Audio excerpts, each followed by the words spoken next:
मित्रों, आप सबों को डॉक्टर शिवानंद का हार्दिक प्रणाम। आशा करते हैं आप सभी स्वस्थ एवं आनंदित होंगे।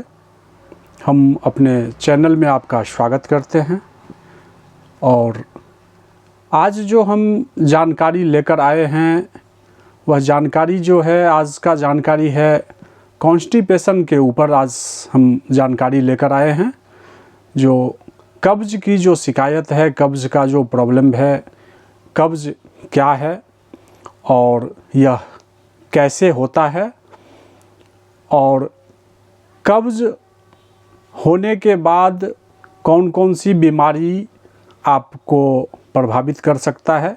कब्ज़ से जो होने वाला प्रॉब्लम है इसके संबंध में जानकारी और इसका जो कारण है, कब्ज़ का कारण के संबंध में जानकारी देंगे और कब्ज़ को किस प्रकार से दूर कर सकते हैं इसके संबंध में जानकारी लेकर आए हैं। तो वीडियो को पूरा देखें ताकि आप कब्ज़ के संबंध में, कॉन्स्टिपेशन के संबंध में जो जानकारी है वह आप पूरी तरह से आप जानकारी प्राप्त कर सकें। जो कब्ज़ क्या है और यह कैसे होता है और इससे क्या प्रॉब्लम हो सकती है और इसका क्या कारण होता है और कब्ज़ को कैसे दूर कर सकते हैं। तो चलिए ज़्यादा समय न लेते हुए जानकारी को आगे बढ़ाते हैं। कब्ज़ का जो प्रॉब्लम है, कब्ज़ का अर्थ है समय पर मल त्याग न होना। समय पर आपकी यदि टट्टी नहीं आती है, आपका पेट साफ नहीं होता है या फिर मल का जो त्याग है वह कम मात्रा में होता है या मल में गांठें होती है, लगातार पेट साफ नहीं होता है, प्रतिदिन आपका जो है सो पेट साफ नहीं होता है, भोजन को पचने के बाद उत्पन्न जो है उसमें जितना आप भोजन करते हैं उसके अनुसार आपका पेट साफ नहीं होता है, आपकी टट्टी बराबर नहीं होती है और जब भी आप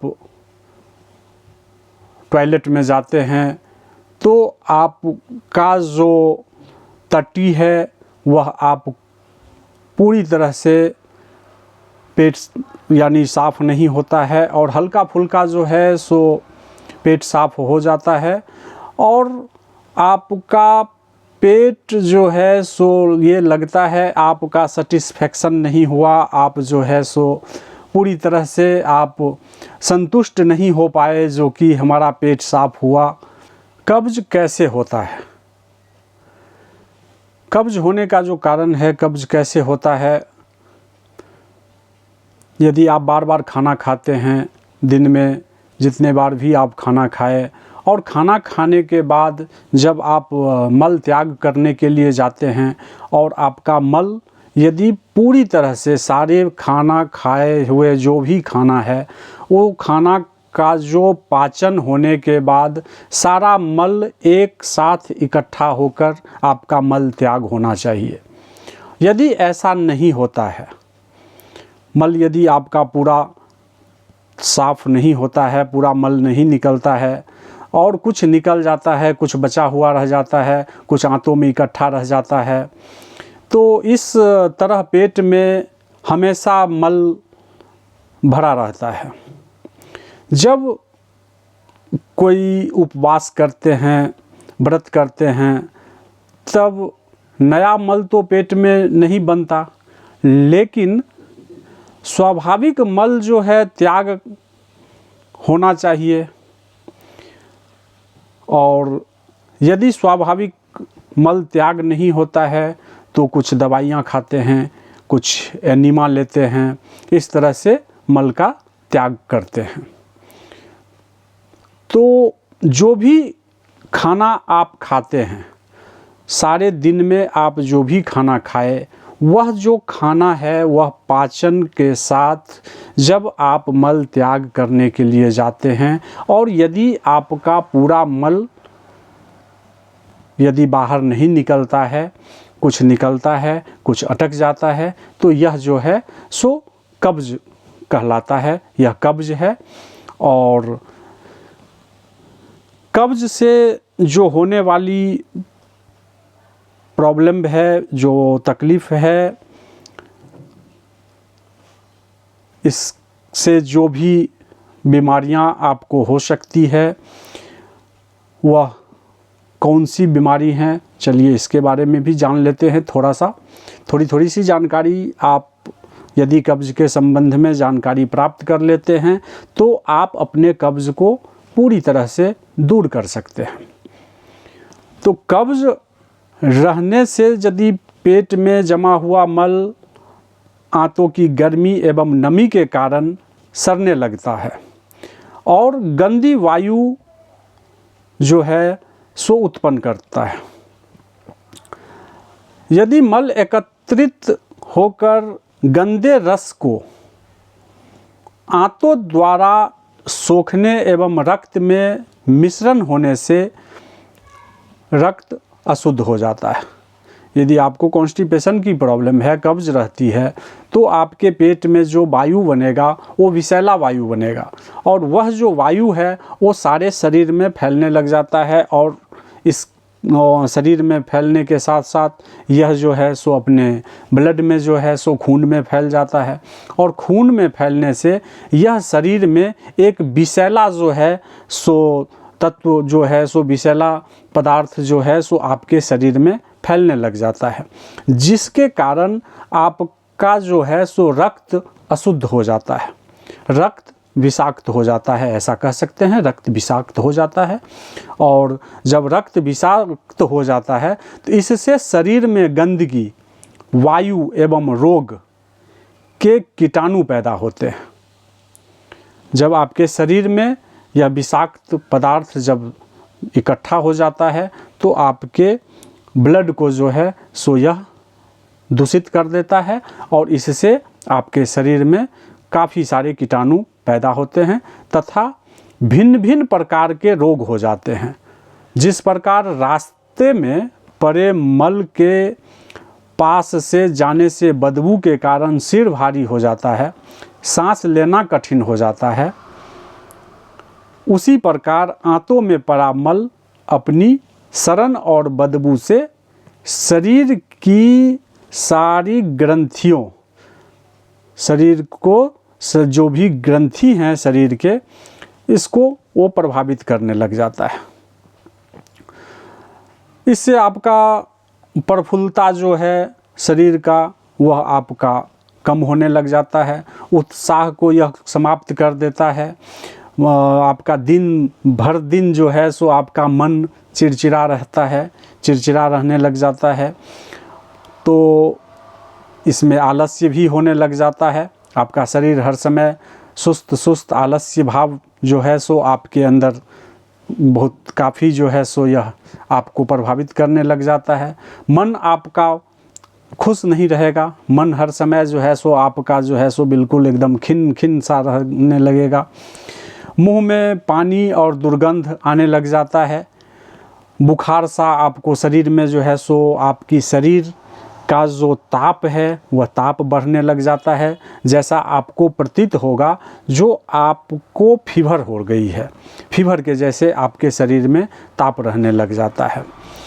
आपको अरुचि हो जाती है, खाने का मन नहीं होता है, सिर दर्द होने लग जाता है और इसी तरह से बहुत सारी जो बीमारी हैं, बहुत सारे रोग आपको जो है सो कब्ज के कारण प्रभावित करने लग जाता है।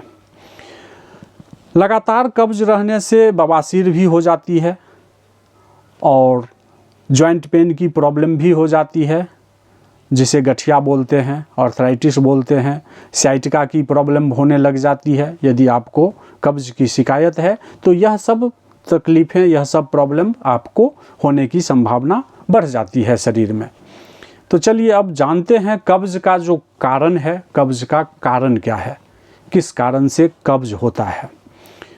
यदि इस कारण को आप अच्छे तरह से जान लेते हैं तो फिर आप अपने कब्ज को दूर कर सकते हैं। तो चलिए जानते हैं कब्ज का कारण।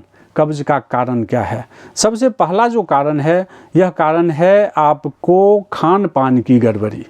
यदि आपका खान पान गड़बड़ है तो फिर आपको कब्ज की शिकायत हो जाती है। अब जैसे कहीं निमंत्रण में जाते हैं, कहीं खाने में जाते हैं, कहीं पर में यदि आपको दावत है, दावत पर में आप जब जाते हैं, खाना खाते हैं, तो आप ज़रूरत से ज़्यादा खाना खा लेते हैं। कहीं पार्टी में जाते हैं, चटपटा है, स्वादिष्ट खाना है, तो बहुत ही ज़्यादा खाना खा लेते हैं। और जब ज़्यादा खाना खाते हैं, खाना अच्छा लगता है इसलिए आप ज़्यादा खाना खा लेते हैं। जितना खाना आपको ज़रूरत नहीं है, ज़रूरत से ज़्यादा आप खाना खा लेते हैं। तो यह जो है सो अपने पाचन तंत्र को कमज़ोर करने लग जाता है। पाचन आपका बराबर नहीं होता है, जिसके वजह से आपको कब्ज़ जो है सो आपको प्रभावित कर देता है, आपको कब्ज़ की शिकायत हो जाती है। जितना खाएं उतनी ही भूख होती है और जितना सोएं उतनी ही नींद होती है। आप जितना खाते हैं उतना आपको भूख ज़्यादा होती है। और आप जितना ज़्यादा सोते हैं, सोने से आपको जितना ज़्यादा सोएंगे उतना ज़्यादा नींद आती है, बहुत ज़्यादा नींद आने लग जाती है। खाते समय भोजन जो है सो पार्टियों में दूसरों का होता है। कहीं पर में खाने पे जब जाते हैं तो दूसरे का खाना रहता है और पूरा जो है सो पेट तो है अपना, दबा करके खाना खा लेते हैं, पेट का ध्यान नहीं रखते हैं। चटपटा खाना है, अच्छे तरह से दबा करके खा लेते हैं। जितना ज़रूरत नहीं है, ज़रूरत से ज़्यादा खाना खा लेते हैं। खाते समय यह ध्यान रखते ही नहीं हैं जो कि यह हमारे पेट में जो है सो हमारे पाचन तंत्र को कमज़ोर करेगा। इसके लिए जो है सो ज़रूरत से ज़्यादा खाना खा लेते हैं और खाना स्वाद में अच्छा रहता है इसलिए ज़्यादा खा लेते हैं। और साथ साथ भोजन के बाद ठंडा जो है सो कुछ कोल्ड ड्रिंक, कुछ इस तरह का जो है सो आइसक्रीम, ये खा लेते हैं और जल्दी जल्दी खाना खाते हैं, बिना चबाए हुए खाना खाते हैं। समय पर खाना नहीं खाने से कब्ज होता है। भोजन पर संयम रखना बहुत ज़रूरी है और भोजन कभी भी अपनी इच्छा से करें और कपड़े दूसरे के इच्छा के अनुसार पहने। और अब दूसरा जो कारण है कब्ज होने का, वह है शौच करने की आदत। मल त्याग का जो वेग होता है, जब टट्टी आने का जब वेग होता है तो आपको मल त्याग के लिए चला जाना चाहिए। वह जब सोकर उठते हैं तब तो मल त्याग करने के लिए चले जाते हैं। एक टाइम आप मल त्याग कर लेते हैं सुबह सुबह, लेकिन उसके बाद पूरे दिन तो व्यस्त हो जाते हैं, अपने काम में, अपने काज में व्यस्त हो जाते हैं। और यह जो व्यस्तता है, अपनी व्यस्तता में जब हम लीन हो जाते हैं तो मल त्याग का जो इच्छा होता है, मल त्याग का जो प्रेशर होता है, उसे रोक लेते हैं। और जब वेग रोकते हैं तो फिर आपका मल त्याग नहीं होता है, आपकी टट्टी नहीं आती है और इससे कब्ज बनना शुरू हो जाता है, कब्ज बन जाता है। और यह धीरे धीरे धीरे आपको यह जो प्रॉब्लम है यह पुरानी हो जाती है और फिर इससे पेट में वायु भरने लग जाता है, पेट फूलने लग जाता है। तो जब मल का जो त्याग का जब भी आपको प्रेशर आता है तो आप मल त्याग करने के लिए जाएं। कभी कभी ऐसा भी हो, हल्का सा मल त्याग का यदि आपको प्रेशर आया तो आपको मल त्याग करने के लिए तुरंत जाना चाहिए। समय बनाएं जो आपको सुबह में जाना है मल त्याग के लिए। आप जितने बार खाना खाते हैं, दिन में जितने टाइम खाना खाते हैं, आपको उतने टाइम मल त्याग के लिए जाना चाहिए। तीसरा जो कारण है कब्ज होने का, जो तीसरा कारण है वह है शारीरिक परिश्रम। शारीरिक परिश्रम का जो अभाव है, इसके कारण भी आपको कब्ज की शिकायत होती है, कब्ज का प्रॉब्लम हो जाता है। जितने भी धनवान लोग हैं, प्रायः वह जो हैं सो शारीरिक श्रम नहीं करते हैं। ऑफिस में बैठते हैं, घर पे आते हैं, खाना खाते हैं, सोफे के ऊपर बैठ जाते हैं, टीवी देखते हैं, बेड पे चले जाते हैं, आराम करते हैं, तो शारीरिक परिश्रम नहीं करते हैं। और यदि शारीरिक परिश्रम नहीं करते हैं तो आपको यह जो है सो कब्ज का एक कारण है। यह शारीरिक परिश्रम करना चाहिए, कुछ खेल धूप करना चाहिए, कुछ एक्सरसाइज करना चाहिए, कुछ योगा करना चाहिए, जॉगिंग करना चाहिए, कुछ ना कुछ इसके लिए आपको करना चाहिए। चौथा जो कारण है कब्ज होने का, चौथा कारण है विश्राम की कमी। अधिक भाग दौड़ में व्यस्त रहने से अपनी जो भीतरी अंग को बराबर काम करने का अवसर नहीं मिलता है, इससे कब्ज हो जाती है। जो व्यक्ति विश्राम नहीं करते हैं, नींद के बाद जब वे मल त्याग करते हैं तो काफ़ी मात्रा में मल त्याग करते हैं। समय पर भरपूर सोना शरीर को पुष्ट बनाता है, शरीर को सुंदर बनाता है, शरीर में बल बढ़ाता है और साथ साथ जठराग्नि को भी तेज करता है और आलस्य को दूर करता है और अपने शरीर में जितने भी धातुएं हैं, यह सारी धातुओं को सामान्य रखता है। पांचवा जो कारण है कब्ज होने का, वह है मानसिक तनाव। पांचवा जो कारण है यह बहुत ही महत्वपूर्ण कारण है, इसे ध्यान रखें। मानसिक तनाव जो है, टेंशन जो है, यह बहुत बड़ा कारण है। यदि आप चिंता में हैं, अशुभ विचार है, वासनामय विचार में लिप्त रहते हैं, निरंतर सोचते रहते हैं, तो इससे भीतरी अंगों में तनाव बना रहता है, इससे कब्ज होती है। मानसिक तनाव है, निराशा है, डिप्रेशन जिसे बोलते हैं, डिप्रेशन है, इसकी चिकित्सा में दी जाने वाली जो एलोपैथिक मेडिसिन है वह भी कब्ज पैदा करती है। इस पर भी ध्यान देना जरूरी है। और छठा कारण है आंतों की दुर्बलता। जिनका आंतें कमज़ोर हो गई है उनको भी कब्ज की शिकायत रहती है। कब्ज दूर करने के लिए बार बार यदि आप जुलाब ले लेते हैं, कोई रेचक या दस्तावर कोई दवाई लेते हैं, कोई चूर्ण लेते हैं, तो इससे आंत अपना स्वाभाविक कार्य करना बंद कर देता है और आंतों में ढीलापन, दुर्बलता, शिथिलता और खुश्की पैदा होने लग जाती है। जो भी जितने भी दस्तावर दवाई है गर्म और उत्तेजना पैदा करने वाली होती है। आप जितने भी चूर्ण लेते हैं उसका जो तासीर है वह तासीर गर्म होता है और उत्तेजना पैदा करता है।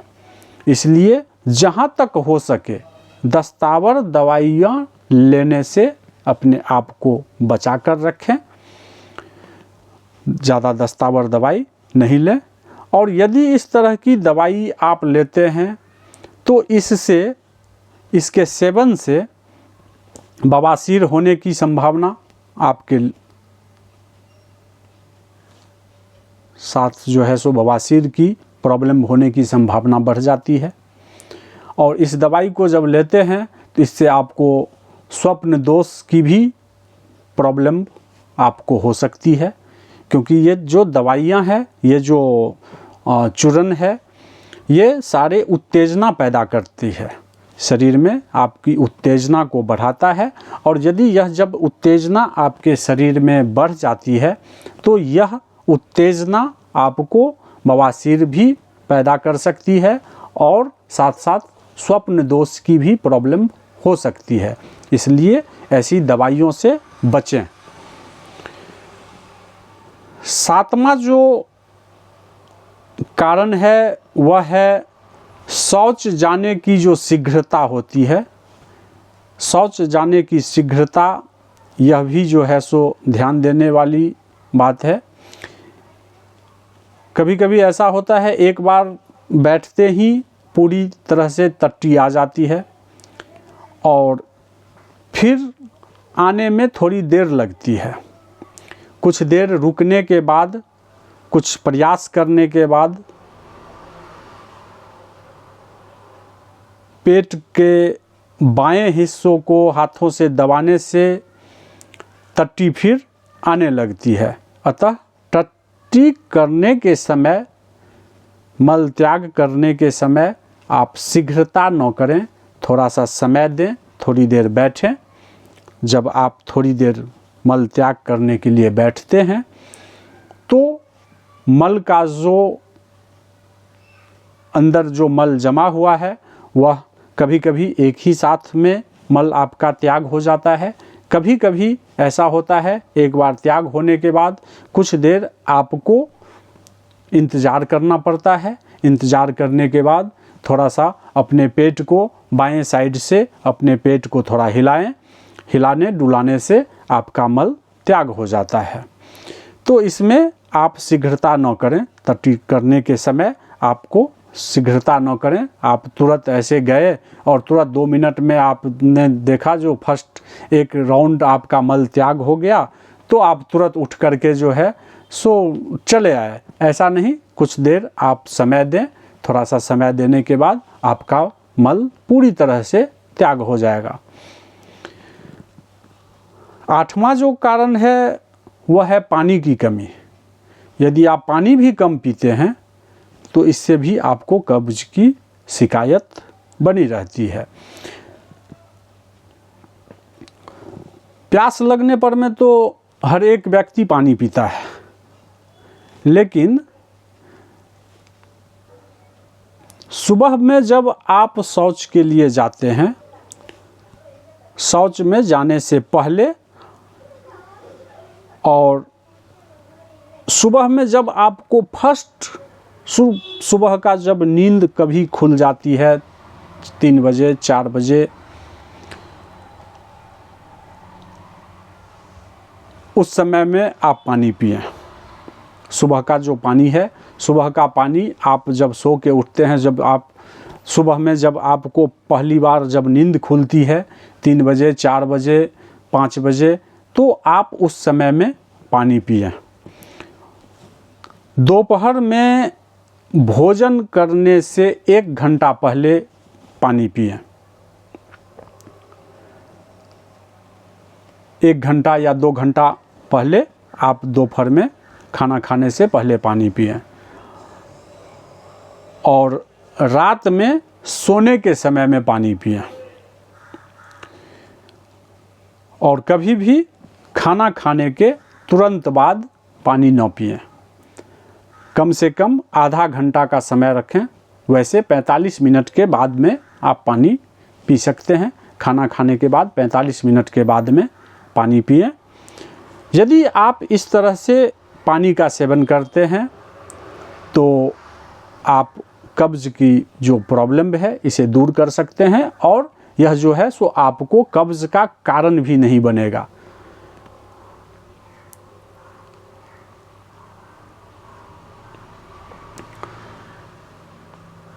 और 9वां जो कारण है कब्ज़ होने का, यह है किसी भी प्रकार का व्यसन, कोई भी आदत है कोई मादक पदार्थ का सेवन करते हैं तो इसे जैसे तंबाकू है, बीड़ी है, चाय है, अफीम है, शराब है, कोई भी नशीली भी पदार्थ, जो भी नशीली चीज़ है, इसके सेवन से शरीर का जो स्नायु तंत्र है, स्नायु शिथिल होने लग जाता है, शिथिल हो जाता है, जो कि कब्ज़ का कारण है।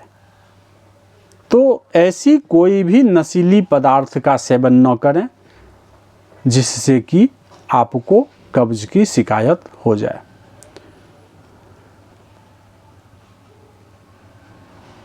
यदि आप नशीली पदार्थ का सेवन करते हैं तो इससे जब आपका स्नायु शिथिल हो जाता है, कमज़ोर हो जाता है, जब इससे आपको कब्ज़ की प्रॉब्लम होने लग जाती है, और जब यह कब्ज़ की प्रॉब्लम होने लग जाती है तो खाया हुआ जो भी अन्न है, आप जो भी खाना खाते हैं, वह खाना ठीक से पाचन नहीं होता है। तो कोई भी नशीली पदार्थों का सेवन न करें, यह आपको बहुत ही हेल्प करेगा, आपको कब्ज़ की शिकायत नहीं होने देगा। और 10वां जो कारण है कब्ज़ होने का, जो कारण है, 10वां कारण है एलोपैथिक दवाई का साइड इफ़ेक्ट। अंग्रेज़ी दवाई जो भी है, जैसे आप ब्लड प्रेशर के लिए दवाई खाते हैं, हार्ट के प्रॉब्लम के लिए दवाई खाते हैं, निरंतर कैल्शियम या फिर आर्टरीज ब्लॉक यदि हो जाती है उसके लिए यदि दवाई खाते हैं, इस तरह की जो भी दवाई है, इसका जो समूह है वह है निफेडिपिन, एम्लोडिपिन आदि। दर्द है, खांसी की चिकित्सा में यदि कोई अफीम या से संबंधित या कोई नशीली सेडेटिव मेडिसिन होती है, रक्त की कमी, जो आयरन की जो कमी है, आयरन बढ़ाने के लिए जो दवाई दी जाती है, ये सभी दवाई कब्ज़ पैदा करती है।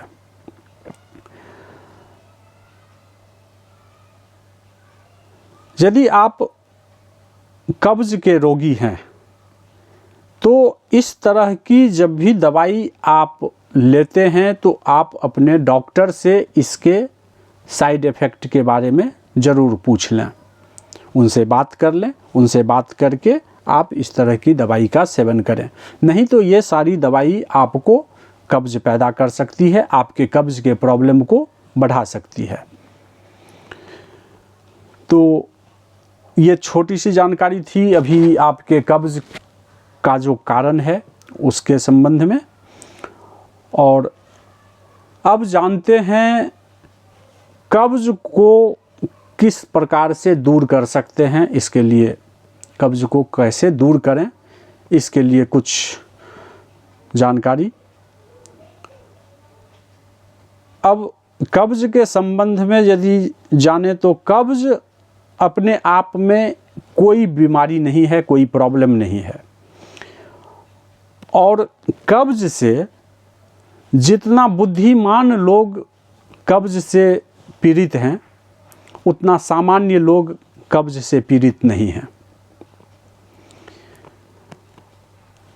दैनिक दिनचर्या की अवस्था के फलस्वरूप मल का जो त्याग होना चाहिए, मल पूरा नहीं निकलता है। इसके लिए कभी भी दस्तावर, जो पेट साफ करने की दस्तावर औषधि है, कोई भी दवा है, इसका सेवन नहीं करना चाहिए। सबसे पहले आप अपने दिमाग से इस बात को निकाल दें। कब्ज रहने की जो प्रॉब्लम है, हमें कब्ज हो गई है, हम कब्ज, पेट साफ नहीं हुआ, इस विचार को अपने मन से निकाल दें। और जो भी कारण हमने आपको अभी पहले बताया है कब्ज होने का कारण, वो सारे कारणों को दूर करने का प्रयास करें। कच्चे फल का सेवन करें, सब्जियां ज़्यादा खाएं, अन्न कम खाएं, सब्जियां ज़्यादा खाएं। और जितने बार आप खाना खाते हैं उतने टाइम शौच की इच्छा नहीं होने पर भी आप शौच के लिए जाएं और कुछ देर शौच के लिए बैठें।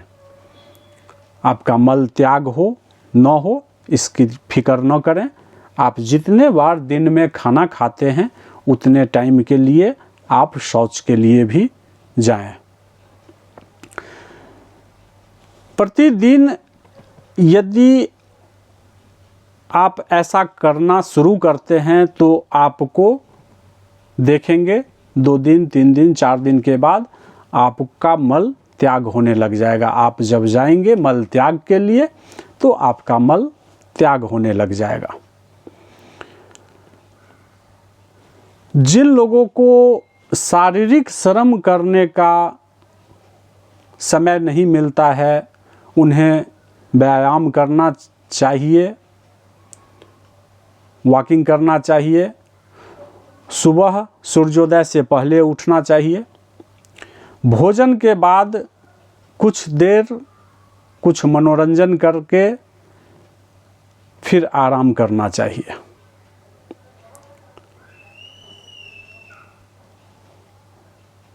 जब भूख लगे तब भोजन करना चाहिए और भोजन प्रसन्न मुद्रा में करना चाहिए। और प्रत्येक दिन एक समय बनाएं, नित्य समय पर मल त्याग का एक समय बनाएं, मल त्याग करने का एक आदत डालें, मल त्याग करने के लिए एक समय निश्चित करें। सप्ताह में एक दिन फल का सेवन करें, जूस का सेवन करें। इससे आंतों को आराम मिलता है।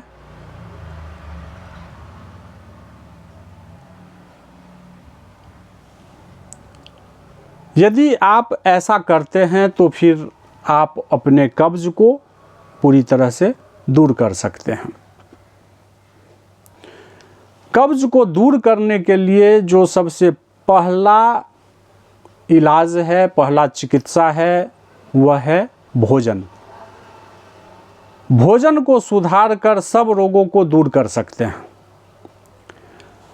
भोजन ही सबसे बड़ा औषधि है,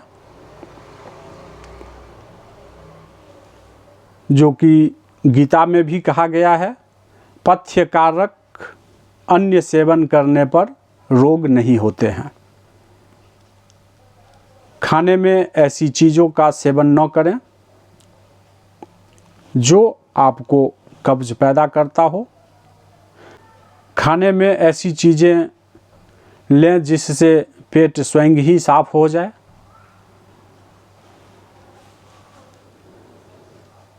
अंकुरित अन्न खाएं, अंकुरित अनाज का सेवन करें, अधिक मात्रा में उबली हुई सब्जी का सेवन करें, हरे पत्ते वाली सब्जियां, सलाद आदि भोजन में नियमित खाना शुरू करें और पानी अधिक से अधिक पानी पिएं। साथ में यदि आपको कब्ज की शिकायत है तो पालक का कच्चा रस, पेठे का रस, बेल का शरबत, नारंगी, मौसम्बी, नींबू, आम, पपीता, अमरूद, इसका सेवन करें। यह सारी चीज़ें आपके कब्ज को दूर करती है। भोजन में अधिक से अधिक फाइबर युक्त यानी रेशे वाली जो चीज़ें हैं इसका सेवन करें। दलिया है, मोटा पिसा हुआ आटा है, विशेषकर गेहूं का आटा अच्छा है। मैदा से बनी हुई चीज़ कम से कम सेवन करें। फलों का खाना, विशेषकर पपीता जो है सो आपको कब्ज़ को दूर करता है। फल खाने में आपको फाइबर ज़्यादा मिलता है जो कि आपको रस में नहीं मिलता है। और नियमित रूप से व्यायाम करें, वॉकिंग करें, योगा करें, एक्सरसाइज करें, कुछ न कुछ आप अपनी शारीरिक परिश्रम जो है सो करें। यह आपके लिए बहुत ही उपयोगी है। अब कब्ज़ को दूर करने के लिए कुछ टिप्स बताते हैं। आप इस टिप्स को जो है सो अपनाएं, आप अपने कब्ज़ को दूर कर सकते हैं। कब्ज़ को दूर करने के लिए जो टिप्स है आप नोट करें। बहुत ही अच्छा टिप्स है, आजमाया हुआ टिप्स है। आप इसका सेवन करके आप अपने कब्ज़ को दूर कर सकते हैं।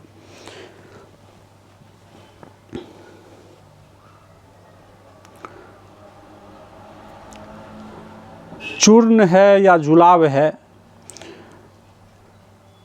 कोई भी दस्तावर औषधि है, कब्ज़ दूर करने के लिए निरंतर लंबे समय तक चूर्ण का, जुलाब का सेवन करने से अपनी आंतें कमज़ोर हो जाता है, जिससे आंतों की गतिशीलता कम हो जाती है, जिससे मल बाहर नहीं निकलता है। रोगी प्रायः कहते हैं पहले चूर्ण से दस्त आ जाता था, अब यह चूर्ण प्रभाव नहीं करता है, मल नहीं निकलता है, जोर लगाने से भी नहीं निकलता है, अपनी अंगुलियों से निकालना पड़ता है। यह चूर्ण का असर है। यह जो दस्तावर आप दवाइयाँ लेते हैं इसका असर है, क्योंकि दस्तावर दवाई जब भी आप लेते हैं तो कुछ समय तक तो वो आपको पेट को अच्छा से साफ करेगा, मल त्याग हो जाएगा, लेकिन कुछ समय के बाद यह भी काम नहीं करेगा। और जब यह काम नहीं करता है तो आप परेशान होते हैं।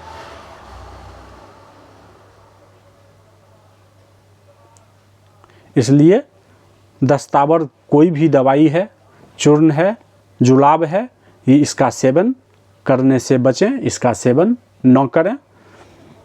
और अब आप अपने टिप्स को नोट करें।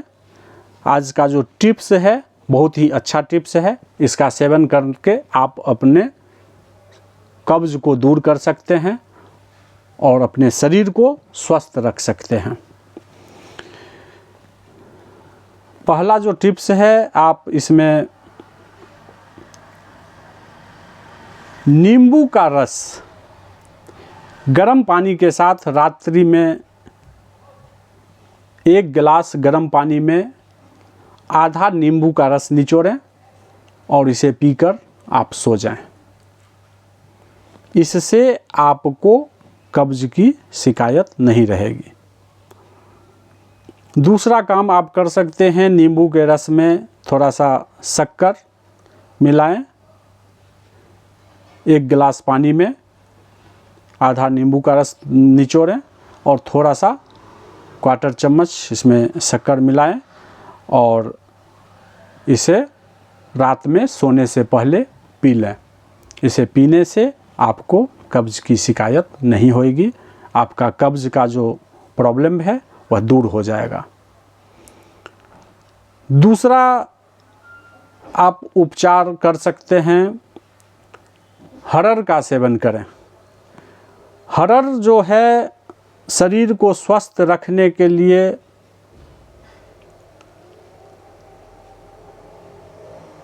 हरड़ बहुत ही उपयोगी माना जाता है, इसलिए हरड़ का सेवन करना चाहिए। प्रत्येक दिन रात को सोते समय 1 छोटी चम्मच हरड़ का पाउडर चूर्ण सर्दी के मौसम में गर्म पानी के साथ में सेवन करें और गर्मी के मौसम में नॉर्मल पानी के साथ इसका सेवन करें। यदि आप इसका सेवन रात को सोने से पहले इसका 1 चम्मच पाउडर सेवन करते हैं तो आप अपने कब्ज को दूर कर सकते हैं। हरड़ जो है यह दस्तावर औषधि में नहीं आता है। हरड़ दस्तावर औषधि नहीं है। यह जो है सो भोजन का ही एक अंग है। इसलिए आप इसका सेवन बिल्कुल निश्चिंत होकर के आप कर सकते हैं। इसमें आपको कोई भी तकलीफ नहीं होएगी।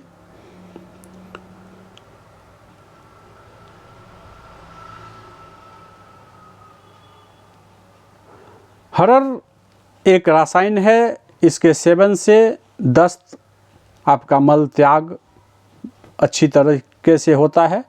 और यदि आप इसका सेवन करते हैं तो कब्ज के कारण जो आपका ब्लड दूषित हो गया है, आपका खून दूषित हो गया है, इसे भी यह ठीक कर देता है। तो इसका सेवन आप निर्भय होकर के करें। इसमें आपको कोई डरने की आवश्यकता नहीं है। आप इसे हर दिन आप इसका सेवन करें और आप अपने कब्ज को बिल्कुल दूर कर सकते हैं। दूसरा जो काम कर सकते हैं, आप हरड़ के मुरब्बा का सेवन करें। हरड़ का मुरब्बा आपको बाज़ार में मिल जाता है। हरड़ के मुरब्बा को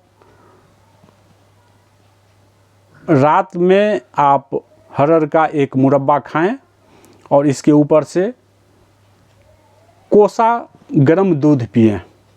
1 गिलास कोसा गर्म दूध पी करके आप सो जाएं।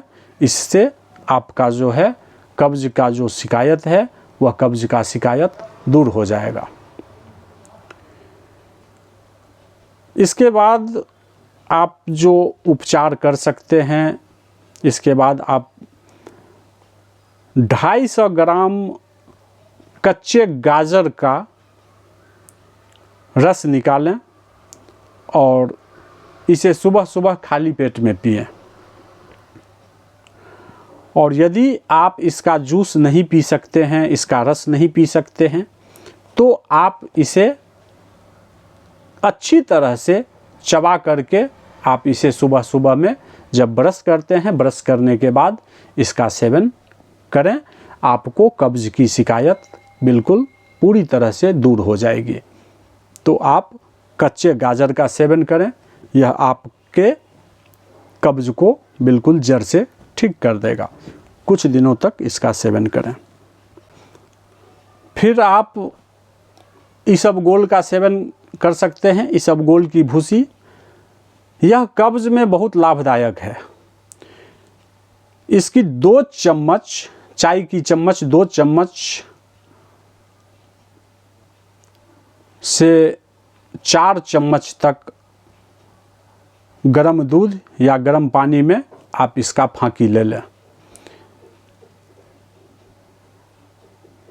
कभी कभी ऐसा होता है, यदि आप इसबगोल का सेवन करते हैं तो आपको पेट फूल सकता है, लेकिन इसके लिए आपको डरने की आवश्यकता नहीं है। क्योंकि जो अपनी बड़ी आंत है, इसमें जब इसबगोल आप जब खाते हैं तो इससे कुछ बैक्टीरिया जो है, इस बैक्टीरिया इससे प्रभावित होने लगता है, जिससे गैस बनने लग जाती है और गैस बनने से आपका पेट फूल जाता है। तो यदि ऐसा होने लगे, यदि आपको इसबगोल की सेवन करने से यदि आपका पेट फूलने लग जाता है, तो आप इसके मात्रा को कम कर दें।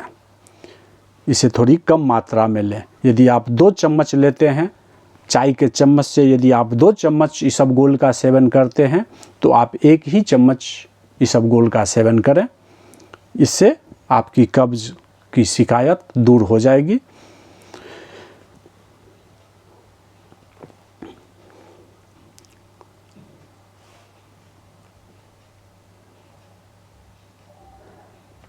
इसबगोल का सेवन जब आप करते हैं तो इससे आपका मल त्याग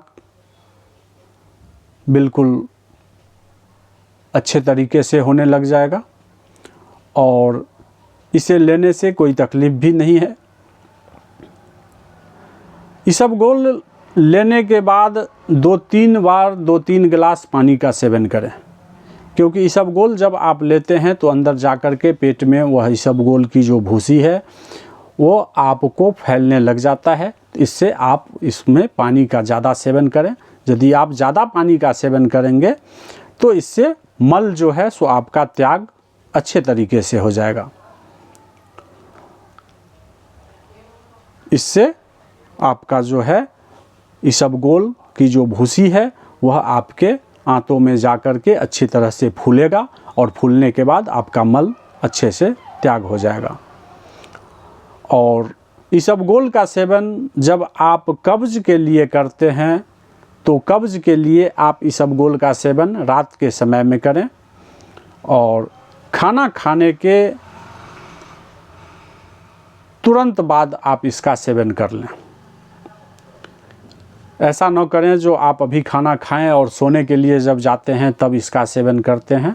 ऐसा न करें। आप जब खाना खाते हैं, खाना खाने के तुरंत बाद आप इसका सेवन कर लें, ताकि आप आधा घंटा 45 मिनट के बाद जब आप पानी पिएंगे वह पानी आपको इसबगोल को फूलने में मदद करेगा। और आप सुबह में जब आप मल त्याग के लिए जाएंगे तो आपका मल अच्छी तरीके से मल त्याग हो जाएगा। तो इसबगोल का सेवन आप करना शुरू करें। आप इससे अपने कब्ज़ को पूरी तरह से दूर कर सकते हैं। इसके बाद आप टमाटर का सेवन कर सकते हैं। टमाटर का सेवन भी आपको बहुत ही कब्ज़ को दूर करने के लिए बहुत ही फ़ायदेमंद है। टमाटर कब्ज़ को दूर करने के लिए अचूक औषधि का काम करता है। यह आमाशय व आंतों में जमा मल को निकालने में और अंगों को चेतना प्रदान करने में बहुत मदद देता है। शरीर के अंदरूनी अवयवों को स्फूर्ति देता है। इसलिए आप टमाटर का भी सेवन करें। यह भी आपके कब्ज़ को दूर करने के लिए महा औषधि में आता है। इसके बाद आप आंवला का सेवन कर सकते हैं। रात को 1 चम्मच पिसा हुआ आंवला का पाउडर गर्म पानी या गर्म दूध से लेने से सुबह में आपका मल त्याग अच्छे से हो जाता है और कब्ज़ नहीं रहती है। आंतें तथा पेट साफ रहता है। तो आप 1 चम्मच आंवला का सेवन प्रत्येक दिन आप रात में करें।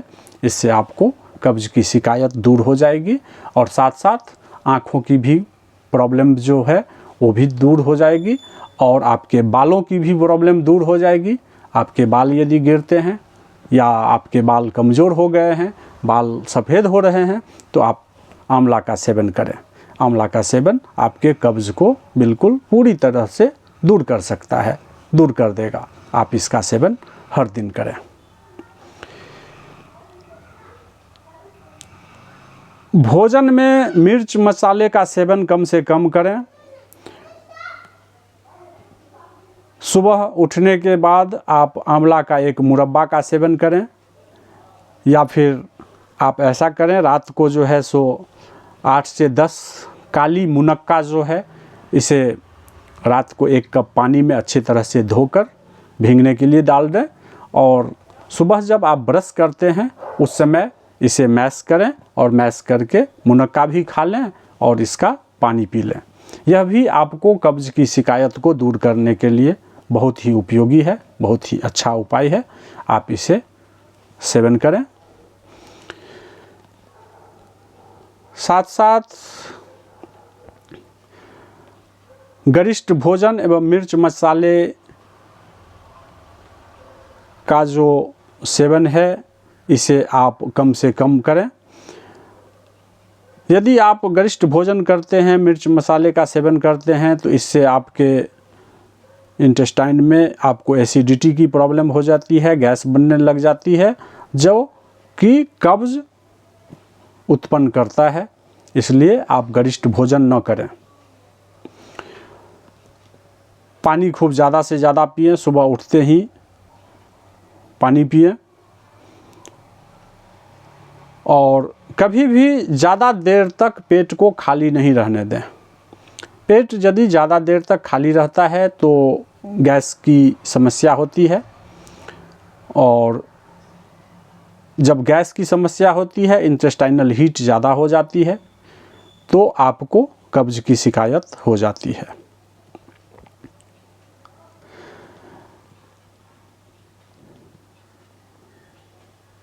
इसके साथ आप और भी कर सकते हैं। मेथी की पत्ती, मेथी जो भाजी है, मेथी की सब्ज़ी खाएं। मेथी की सब्ज़ी आपको कब्ज़ को दूर करने के लिए बहुत ही अच्छा माना जाता है। तो आप कब्ज़ को दूर करने के लिए मुनक्का का सेवन कर सकते हैं। कब्ज़ में मुनक्का जो है गर्म दूध में उबाल कर लेने से लाभ होता है। 1 गिलास गर्म दूध में थोड़ी सी मुनक्का डालें, 10-15 मुनक्का डाल करके उसको अच्छी तरह से उबालें और इसे पी जाएं। मुनक्का भी खा लें, इससे आपकी कब्ज़ की शिकायत दूर हो जाती है। मुनक्का से आप दूसरा उपचार भी कर सकते हैं। 20 ग्राम किशमिश ले लें और 5 मुनक्का ले लें। इसको आप इसमें 1 अंजीर भी मिला दें। 1 अंजीर मिला करके रात में 1 पाव पानी ले लें और इसमें आप इस सब को डाल करके अच्छी तरह से धो करके भीगने के लिए डाल दें। डाल करके इसे छोड़ दें। सुबह में आप इसे अच्छी तरह से मैश कर लें। मैश करके सुबह जब सो के उठते हैं तभी आप इसे मैश करें और मैश करके एक नींबू का रस निचोड़ें। इसमें नींबू का रस निचोड़ करके 2 चम्मच शहद मिला दें और शहद मिला करके